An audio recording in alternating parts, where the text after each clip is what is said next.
today to introduce him to folks who you all know him very well. And I'm so glad you're here today to listen to his 4-point plan for bringing American prosperity back and restoring our American dream. We know as we look at what's happening in our country right now that there's a lot to cause great concern. But it's equally as exciting to know that we have Congressman King, who is working on our behalf to help restore those pillars of American exceptionalism, which make this nation the greatest on the earth.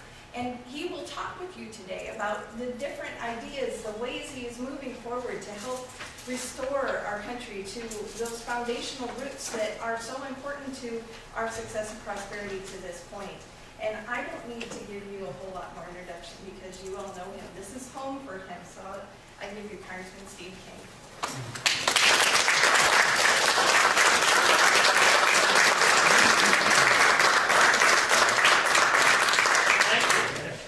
Thank you very much. You know, I've been sticking to this courtroom in a little while. It's been a measured in years probably rather than in months. And a number of things flashed through my mind. Republican meetings for one, and sitting in this jury for another. There was a case here some years ago where I think that's one of the elections I won that I wasn't too happy about, was the forming of a jury in here. And I won't go into the details of it, but that was a piece of citizenship that I'm really grateful that I had a chance to be part of.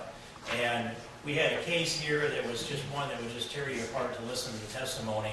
And when it was done, we went back into the jury deliberation room, and I called for a vote first before we deliberated. And there were secret ballots by our matter of our jury. They came around, and it was 11-1 that this individual was not guilty. And I was the only one that knew who the one was who thought he was guilty, because I was the only one that thought he was guilty. About 3 or 4 hours later, it was 6-6, and about another 2 or 3 hours later, it was 11-1 guilty. And about another hour and a half later, it was unanimous that he was guilty. And he went off, was sentenced, and went off to Oakdale where he confessed.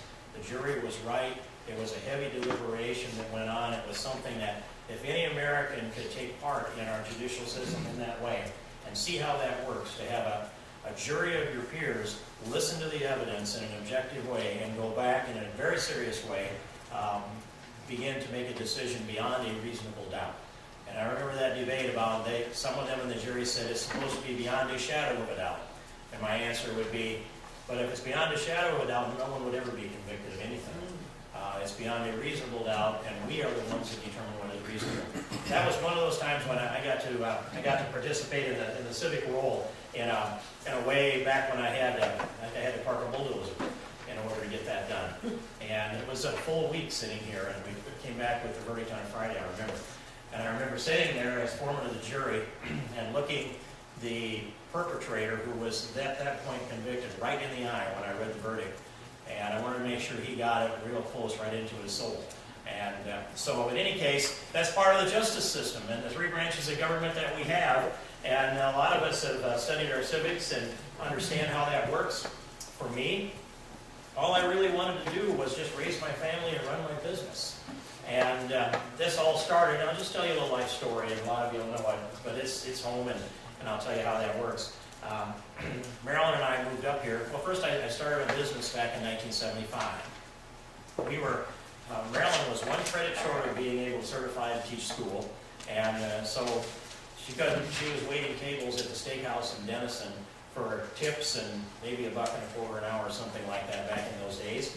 And we lived in a 1-bedroom rented farmhouse 7 miles south of Denison, and I was running a bulldozer for another fellow.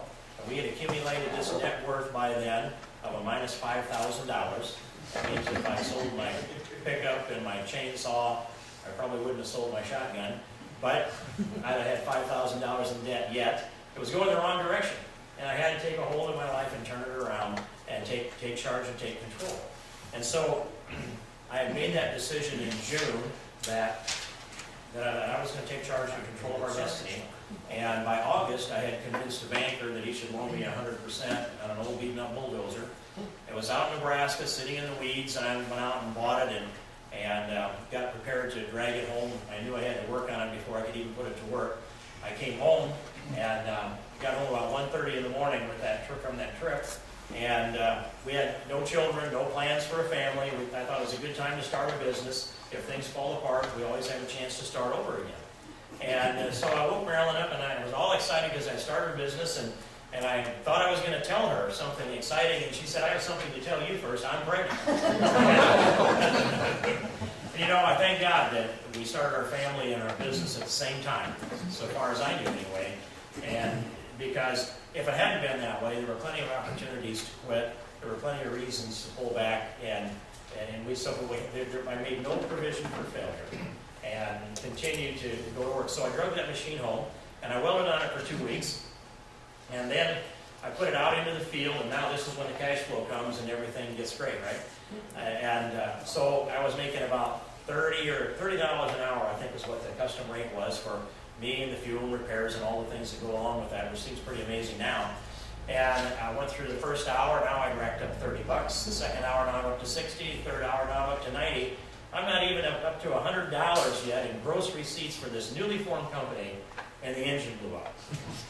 So I drug it back home again, had to tear it all down. The shortest version of that story is by now Marilyn's 4.5 months pregnant, and she's out there standing on the tracks in the rain with a 7-foot cheater pipe, torquing the head bolts on a D7. That's how we got started. And a lot of people have been through similar types of challenges and similar types of stories. Then you build on it, one after another, and you get knocked down and you get back up, and you get knocked down and you get back up. That's the American way. And if it were easy, everybody would be a Bill Gates.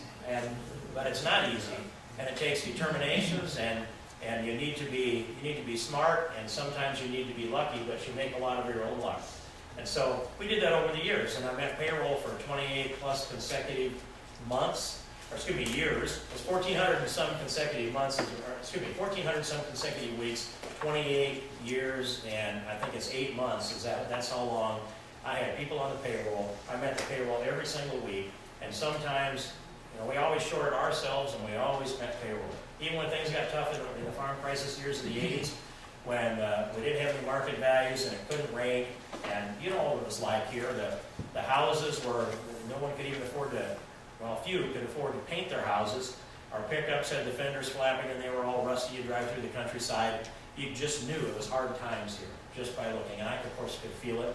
I lived with a knot in my gut for 3.5 years, wondering if we could hold the business together through those hard times. Land prices spiraled downwards, and market prices were down. Nobody had any money.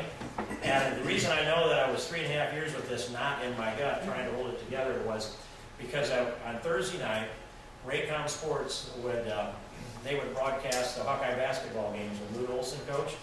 And we get down to the end of the Big Ten game, and it would be between a 1 or 2 point game, and he would call timeout with a minute or two left. And I'm all wrapped up in this ball game. They go to a commercial, and I could feel that knot forming my gut, that constant worry of how do I solve these problems? Well, you do it by get back up, try again. And throughout that time, Marilyn and I have raised three sons. They're in their mid to early 30s now. The oldest one owns that construction company. Middle son's in the car dealership in Overbold, and they've got a transportation operation going on up in the Bakken oil regions in North Dakota. Youngest son is the chair of my campaign. He's been at this now for about 10 years. So they all live within 10 miles of the house, 5 grandkids, and Marilyn and I have this wonderful life when I'm back in Iowa especially. And she has this wonderful life, I think, all the time. Today's her day. She's got about 4 grandkids with her on this pretty day. So that's the background of Steve King's life. It's a lot like yours. And I got frustrated, though, with what government was and wasn't doing. The decisions that were made, I didn't think were being made in a responsible fashion. About the time I get the business tooled up to where we could make money and comply with the regulations, they would change the regulations, less often the tax code. And now I got all tooled up to do this. Now they come along and change the rules. Anytime you're in business and they change the rules, you lose predictability, and after a while you lose your desire to go out there and continue to take risk and invest, which the result of that is you want to make a profit, and that profit is what gives you the incentive to expand your business, expand your technology, and hire better people and pay them better wages. You have to have profit in business in order for people to have good jobs. And so my frustration in that caused me to run for the Iowa Senate in 1996. I wasn't in this to be a politician. I work with a lot of you in the Republican politics here because I just wanted to advance the cause. I wanted a president that believed like we do. And I wanted a congressman that believed like we do. And I wanted a state senator and a state representative and county supervisors, which we have, that believe like I do. And just worked in that within party politics. And then that time in '96, I was standing down and I would go back into Des Moines and I would talk to the state legislators. And I would think, this is really clear. It is a non-controversial, no-brainer. We should be able to do this today. And of course, I didn't understand the system, but in business, when something needs to be done, you do it today, depending on the level of urgency, but you can do it today. And so at one of those points, I had a state senator buttonholed, and that's the expression I use now when I'm buttonholed. And I was talking to him about this point, and I saw his eyes glaze over. And, I thought, well, I could bring him back. All I have to do is snap my fingers in front of his face, and then once I get his attention, start all over again.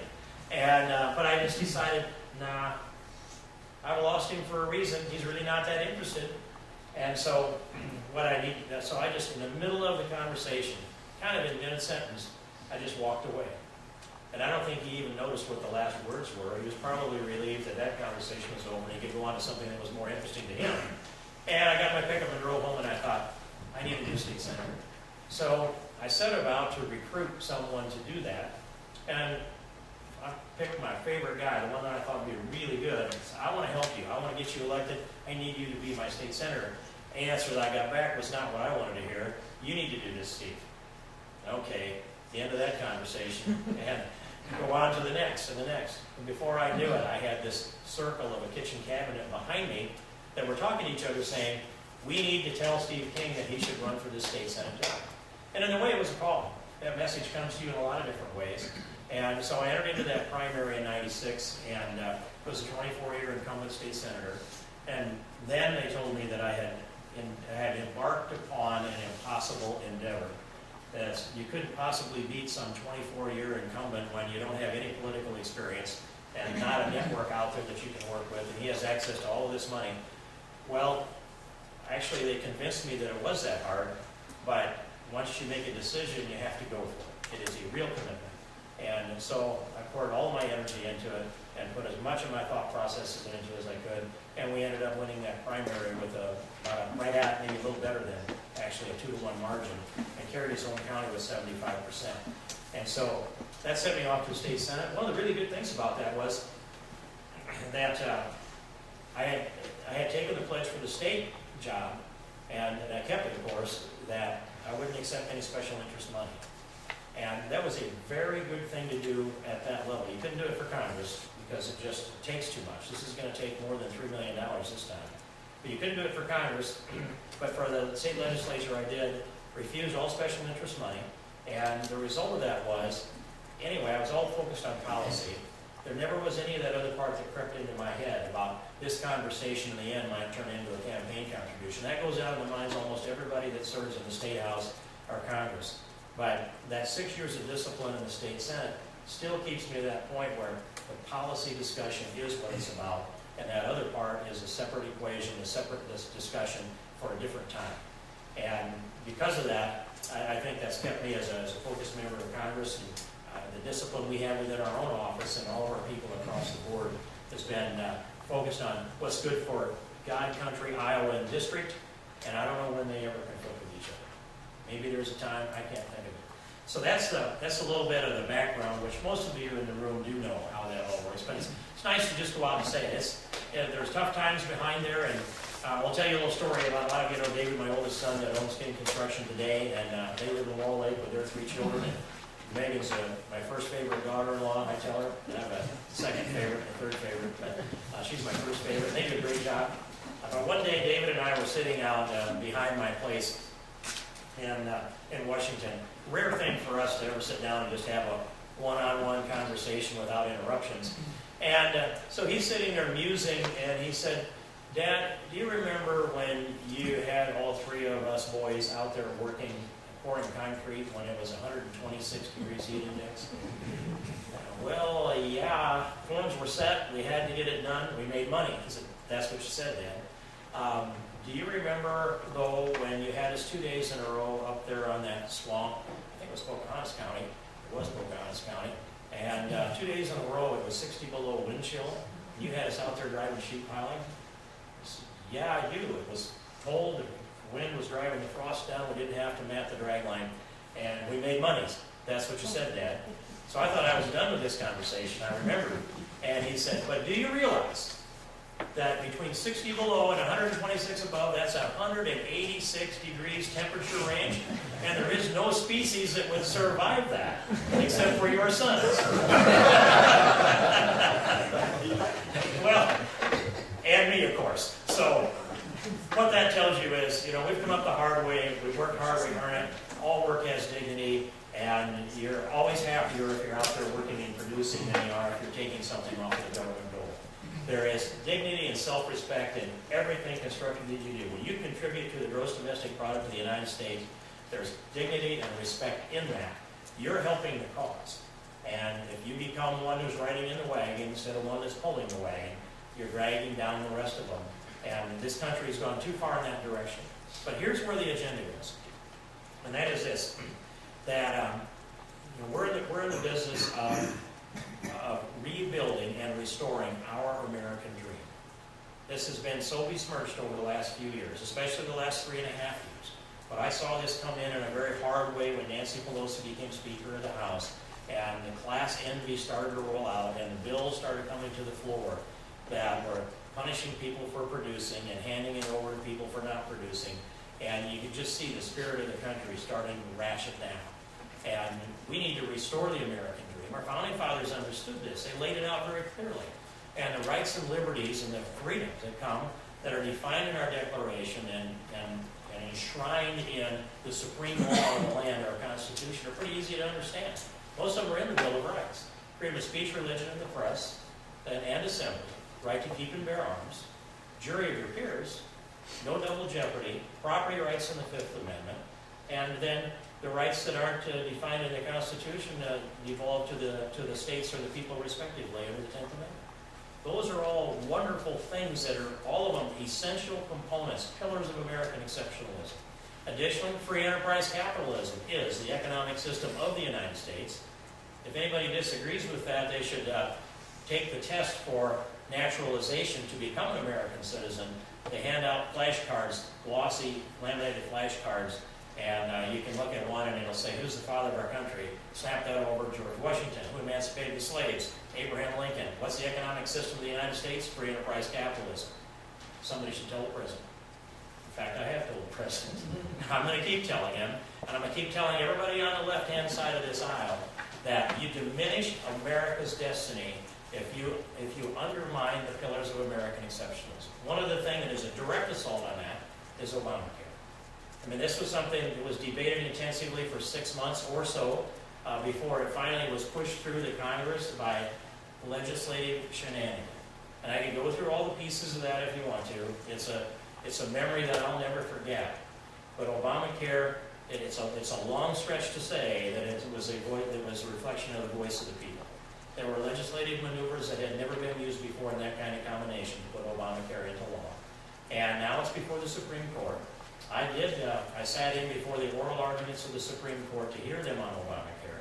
And that is one of those privileges of this job. I want to thank you for sending me there so I could be sitting, for a lot of reasons, but to experience that moment in history when the Supreme Court is deliberating on this giant unconstitutional takings of American liberty, which is Obamacare. And to hear the arguments before that court, most of those arguments I had made one way along the way, except for, of course, the president's people. They made a different series of arguments. But Obamacare here's all these things that we know that are bad about it. It's unaffordable, it's unsustainable, it results in rationing, it will diminish research and development. There will be fewer, not more, health insurance policies.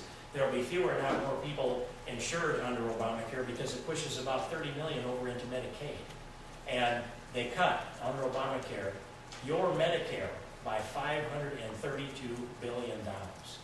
Now, we'll have fewer doctors, we'll have fewer nurses, we'll have fewer healthcare practitions along the way. We're not bringing doctors into this. You're seeing next generation. Many times, you'll see that there's generations of doctors.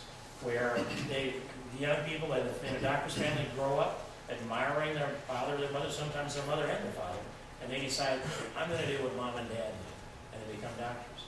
That's not happening to the frequency that it was before, because the culture and the climate of healthcare changes dramatically. We had 1,300 health insurance companies in America and 100,000 possible policy varieties when Obamacare was passed. I don't know the numbers today, but we know there are fewer policy varieties, fewer insurance companies, and then when that happened, there are more and more federal mandates, and the president announced that he was first, they wrote into the rule by Kathleen Sebelius that they had to, that every health insurance policy had to include in it contraceptives, sterilization, abortifacients. Those are pills that cause abortion in the early stages of pregnancy. They wrote that in, Kathleen Sebelius, by order of the president. There is no doubt that this was a White House decision, not a Health and Human Services decision. And when the president got the pushback, especially from the Catholic Church, but many of the other religious organizations, when that happened, he stepped up and did a press conference. I remember it was at noon on a Friday, podium, Great Seal of the President of the United States on the front of it, and he said, now I'm going to provide an accommodation to the religious organizations. Now I'm going to require the insurance companies to provide these things for free. He repeated it, for free. Well, we know there is no such thing as a free lunch. We're all paying for that. They'll add more and more mandates onto this federal health insurance program that's coming, and they are shrinking. We'll have fewer and fewer companies. That's the trend. And there'll be fewer and fewer policies till we get down to 4 or 5 options so that you're not confused by all of those free market alternatives that have been created over the years. That's what they think. They disrespect you and your ability to take care and manage your own lives. That's Obamacare. But now, it's terrible policy, but it's also unconstitutional. And that's the piece that I wanted to focus on. In order for Obamacare to even work, and these numbers are all stretched and they're finding out that they can't hold the dollars together for a lot of reasons, it has to have an individual mandate in it that requires everyone to buy health insurance, unless you go into Medicaid, unless you're provided by your employer. The list of those exceptions, and we know. And that individual mandate is the clearest component that's unconstitutional. And what it says is, under the Commerce Clause of the United States, that if it's interstate commerce, Congress can regulate it. So they declared that Obamacare is interstate commerce, or excuse me, that health care and health insurance is interstate commerce. Now, if you don't go to the doctor, you're not engaging in commerce, they say you are. Non-participation is participation. Therefore, the Commerce Clause covers it all and gives Congress the authority to direct you and make you buy a government-approved product. That's what's at stake here. If the Commerce Clause can do that, as Justice Scalia said, they can require you to buy broccoli. That was his comment in the courtroom. They can require you to buy broccoli too. And so then they can commandeer all of your paycheck. If this happens, the Commerce Clause swallows up all of the enumerated powers and the 9th and 10th Amendment, and limited government is a constitutionally protected thing in the past. This Obamacare has got to go. And I've made a fairly compressed argument as to why. But the number one plank in my platform, and I believe the number one plank in Mitt Romney's platform, is the full 100% repeal of Obamacare. Rip it out by the roots and leave no particle of it left behind, because it will grow back if you leave any of it there. That's plank number one. Plank number two, and this, I'm going to smile. I look forward to that day that happens.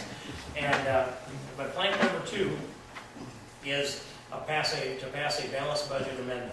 When I first went to Congress in January of 2003, we began the discussion about the budget. I went to the chairman of the Budget Committee and said, where's the balanced budget?